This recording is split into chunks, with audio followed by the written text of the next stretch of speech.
আমাদের বাসায় যখনই মুরগি নিয়ে আসা হয় বেশি অংশ এই যে চামড়া টামড়া ছাড়িয়ে আর কি নিয়ে আসা হয়। তবে আমি আবার মুরগির পা খুবই পছন্দ করি, কিন্তু যখন চামড়া টামড়া ছিলে নিয়ে আসা হয় তখন মুরগির পাটা বেছে দেয় না। আর বাসায় নিয়ে আসলে না আমি বাছতে ওইভাবে পারি না, খুবই অসুবিধা হয়।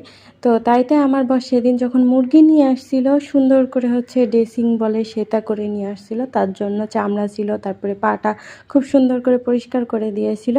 তো ওই দিন খুব বাইরে বৃষ্টি হচ্ছিল, রাত্রেবেলা মনে করতেছিলাম একটু মাংস রান্না করব, কিন্তু দেখলাম যে না, আজকে আর রান্না করব না, যেহেতু আগের তরি তরকারিও আছে। তাইতে আমি কি করলাম, মুরগির চামড়া, তারপর গিলা, কলিজা, ঠ্যাং ট্যাং দিয়ে আর কি খুব সুন্দর করে একটু চচ্চড়ি করছিলাম। এত মজা হয়েছে।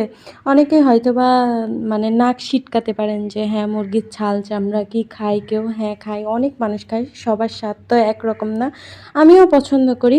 অবশ্য আমি ওইভাবে যে পছন্দ করি তা না, আমি সব কিছুই খেতে পারি। আমার কাছে আল্লাহর রহমতে, মানে হয়তোবা বিয়ের আগে খেতে পারতাম না, কিন্তু আল্লাহর রহমতে এখন সব কিছুই খেতে পারি। তো কালকে যখন এটা রান্না করছিলাম এত মজা হয়েছিল, আমি ভাবতেই পারিনি যে এত মজা হবে। আমার বড় কিন্তু মুরগির চামড়া টামড়া খুব একটা পছন্দ করে না, তারপরেও সে নিজে খেয়েছিল আর বলতেছিল যে খুবই মজা হয়েছে, আমি ভাবতেই পারিনি যে এত মজা হবে। তো আপনারাও চাইলে কিন্তু একটু বাসায় ট্রাই করতে পারেন, খুবই মজার হয়।